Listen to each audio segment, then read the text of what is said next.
Hello and welcome to another episode, another pop-up episode. I guess it's going to be a little bit like a mini weekly live chat. Yes, we are going to be talking about Meghan being alone on Valentine's Day and who was at Sandringham with the Queen. In fact, I'm going to start with those stories, but I know a lot of you have been asking, those of you who watch my weekly vlog will know that my cat Molly has been poorly and she has been in the vets today. So at the end of when I've spoken about Meghan and I've spoken about the Queen and who was with the Queen at Sandringham, I will be doing a Molly update. She's back home, but I will be doing a full update. So let's start with the royal news. Seriously, I don't know how I'm doing this, I really don't. British stiff upper lip. Continue, yes, British stiff upper lip. At least I have my British stiff upper lip. But anyway, let's talk about Sandringham. So, who was at Sandringham with the Queen? Well, the Queen was back to her usual church, which is the one very close to Sandringham, called St Mary Magdalene Church, and she was driven there. And there was talk about the seatbelts again, wasn't there? Well, I did speak about this in my weekly live chat. If you are kind of having a police escort and you're a member of the royal family, or you are it's kind of classed as a procession because you have a police escort, you do not need to wear seatbelts. So stop picking on the Queen for not wearing a seatbelt in the state Bentley. So yes, we're talking about Sunday the 27th of January 2019. And the Queen was joined by Princess Anne and her husband, Sir Timothy Lawrence, and Sir Jackie Stewart. Now, I didn't know much about Jackie Stewart. I must admit, I'm not really into Formula 1, F1 racing. So, yes, I've heard the name and yes, I've seen the face, but I don't really know. He doesn't really mean a huge lot to me. Maybe he does to you in your world. I don't know. But anyway, he was described as a racing legend. I'm sure he is, but it just doesn't mean much to me. And he also, we believe he is staying at Sandringham with the Queen. He is close friends with the royal family. And he's believed to have joined them at the shooting party which happened the day before. But we have a donation, $9.99 from Betsy. Thank you so much. I don't have my fan to thank you and flap because I'm not really feeling in a flappy mood. I've had one of those days which we'll get to at the end of the video when I do my Molly update. So bear with me. Let me get all the royal stuff done and then I'll do the Molly update. I will push on with my British stiff upper lip for the day I've had. And anyway, so yes, Princess Anne and Sir Timothy Lawrence were also there. They arrived on foot, as did Jackie Stewart, and the Queen was with a female companion, chauffeur-driven in the car. Now, a little bit of info on Jackie Stewart. I didn't know this. Maybe you did. I didn't. But he is apparently his wife is godmother to Zara Tindall. Zara Phillips, how she would have been when she was a baby. So he has very close connections with the royal family. Now, they also attended a shooting party, which I believe was a day earlier. Now, the Queen was not shooting. She offered encouragement from the sidelines. So basically, I think she was just enjoying a day out in the country. And you did see pictures of her with this kind of stick to obviously help on the rough ground, like a big outdoorsy type walking stick, the sort that you see Prince Charles with occasionally. At the end of this video I will link to the photographs in the description. I forgot to do it before I popped on, but I will link as soon as I go away from this video. She also attended the luncheon, which I'm sure would have been a right royal affair of royal meats and a selection of everything. I would have loved to have been at the royal lunch. Now, the Queen was driving her Range Rover, and she was wearing a seatbelt. I know this is going to be big news. Who's wearing seatbelts? Who's not wearing seatbelts? Well, the Queen was wearing her seatbelt as she was driving passengers on the shooting day, to the shooting party. Now, the Queen is nearing the end of her Christmas break. She usually stays there until a session day. So a session day for the Queen is the 6th of February. And of course that is the day when her father, King George VI, sadly passed away and she became Queen. Now, she does not celebrate this day. It's a day of quiet contemplation, a private day. Because on the one hand, yay, she became Queen. But on the other hand, boo, she lost her father. So it's not the sort of day that you celebrate. One might think it is, but it's not. It's a day that she usually spends in quiet contemplation at Sandringham, which is where he died. Then, the day after, so on the 7th of February, the Queen is expected to travel back to London, to Buckingham Palace, to continue with her year's programme of royal engagements. Gessie has donated $20 US. Thank you so much. Again, I don't have a fan flap. I'm not feeling very fan flappy, but thank you so much. And that's kind of all about Sandringham. We didn't see any other royals there, so yes. Let's move on to Harry going away. So, as soon as it was announced on Kensington Palace, they officially announced that he is attending an engagement, a real away day in Norway, no less, on Valentine's Day. I knew that there would be a slew of gossip on these other channels and other pages saying that Duchess Meghan will be alone on Valentine's Day and all the rest of it. Basically, in the UK, we do have Valentine's Day. We've always had Valentine's Day, but you know, it's popular, but not hugely popular. I mean, to be honest, I don't celebrate Valentine's Day. Now, Harry is going away on this engagement. I imagine it would have been a pre-standing engagement, and I don't think it means anything untoward between Harry and Meghan, if other people are saying that. It's just that it's a working day, and I don't think he's staying the night on this engagement, so I think it will be a case of fly to Norway, do the engagements, and come back. So I'm sure that Harry and Meghan will get to spend Valentine's evening together, I would imagine. Depends on what the programme entails. I haven't had any details on what that actually entails in terms of timing, so I will update you if I do know about it. But Harry is going in his capacity as Captain General of the Royal Marines. That is what he took over from the Duke of Edinburgh from. And what he's going to see is an exercise called Exercise Clockwork, and it is the 50th anniversary of this operation. And it's in, I'm going to get this wrong, it's in Bordufoss in Norway. So there you go. So he is having a real royal away day. But I imagine, because they're on a similar time frame to us, are they maybe an hour in front or 2 hours in front? I don't know. But they're not far away in terms of time. So I think he'll fly there in the morning, do the engagements, and then come back maybe 4, 5 o'clock to London. And then he will have plenty of time to spend Valentine's evening, of course, with Meghan. So I don't think there's any problems there. Now, let me find the chat room, because I forgot to get the chat room up. So I've been seeing comments popping up, but I haven't actually managed to really read any. So I'm going to click on that, and then I will update everybody on Molly, because I'm sure everybody really wants to know. Yes, I can see all of the comments. Okay, so for those of you who don't know, I showed Molly being poorly. She had a rear end blockage, shall we say, a downstairs blockage, and it was causing her a lot of trouble and pain.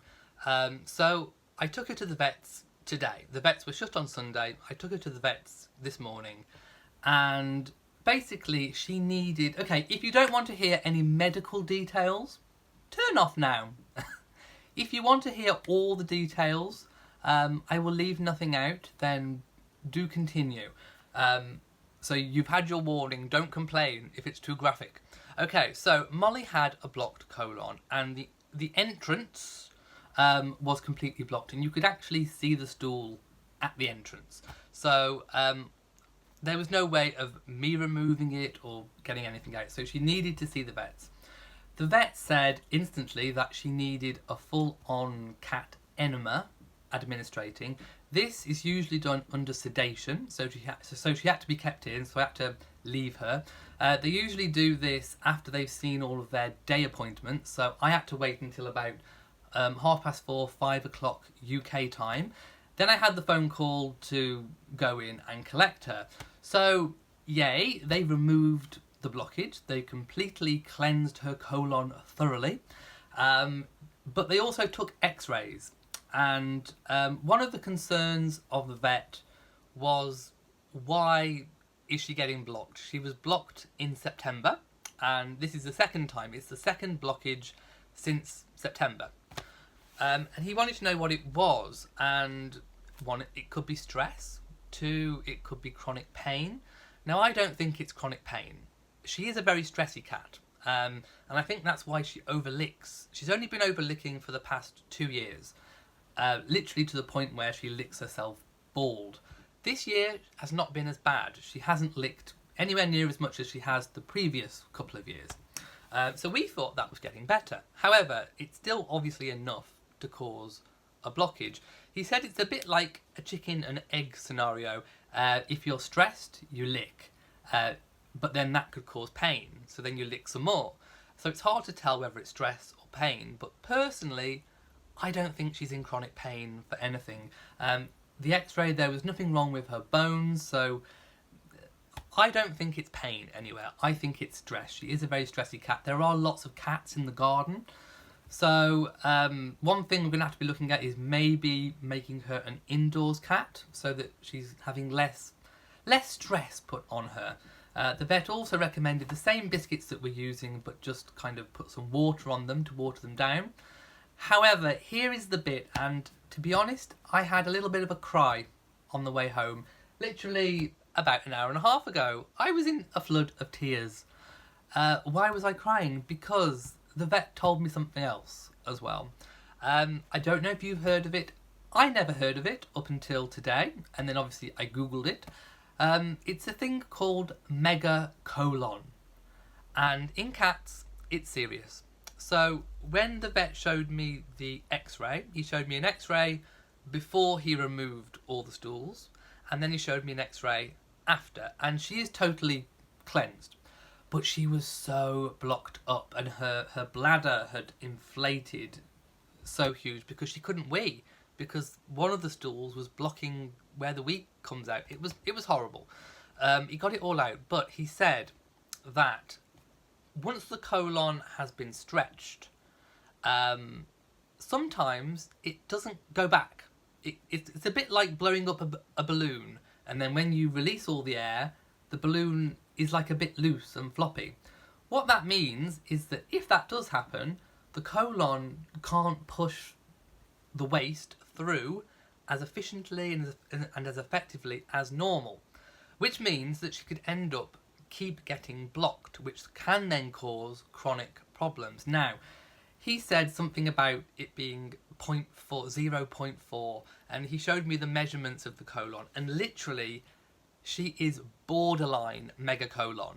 He can't diagnose it as megacolon, but she's borderline. So if the colon doesn't shrink back down and push the waste through as efficiently as it should, then the likelihood is that she has megacolon.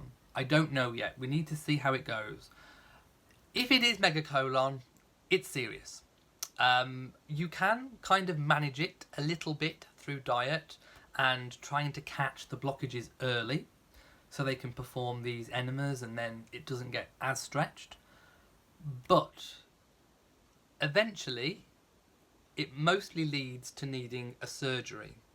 And the surgery is the removal of the entire colon. And the vet told me, and this is where I knew it was getting serious, because the vet was trying to tell me something, but not saying it. But I get what he was trying to say, and I'm sure you guys will get it too when I say it. Basically, he was saying that the operation to remove the colon is one of the most dangerous operations that a cat can have. There's something like a 60 to 70% chance of getting infected and dying from it. If you do make it through the surgery and the after surgery, and you make it through that, the cat can often become completely incontinent, and it can cause a whole host of troubles. So I think, reading between the lines, what the vet was trying to tell me was, you can do the operation and it will keep them alive, but it's serious. There's a high chance, there's a high risk of death, but also the quality of life afterwards isn't good. Imagine being doubly incontinent. It's not good. So he didn't say this, but I think what he was trying to say was, if it gets to that point, you need to think very carefully about whether you have the operation done or whether you go down the route of putting Molly down. And that's the bit that really got me upset. And I'm going now. I don't want to have her put down. I really don't. I'm being honest with you guys, you know, this is what the vet said. And yeah. So I'm just praying that it's not megacolon. I'm hoping that her colon shrinks back down and she's fine. I'm hoping that just having a more soft diet, watered down biscuits, a bit of painkiller, is going to do the trick. Oh, he also suggested catnip everywhere. I haven't tried catnip for stress, but yeah, I could try putting catnip everywhere, see if that works. So I'm going to try everything we can to make sure that she's calm and not stressed, to try and eliminate that problem. And we're also going to try with the food to make sure that it's a lot more soft.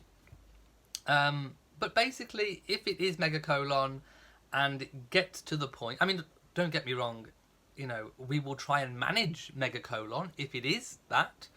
But if it gets to the point where she needs a surgery, then we have to face that choice of which way do you go. And that is basically the update. But she's perfectly fine in herself now. She's a lot happier. She's meowing, she's purring, she's happy. And of course I will show you all of that footage in my weekly vlog, and I'll probably go through all of this explanation again there too, but it's quite raw at the moment. Like I say, I was only told this, you know, an hour and a half ago by the vet, and it's kind of what he didn't say that upset me more than what he said, I think. So yeah, let's just do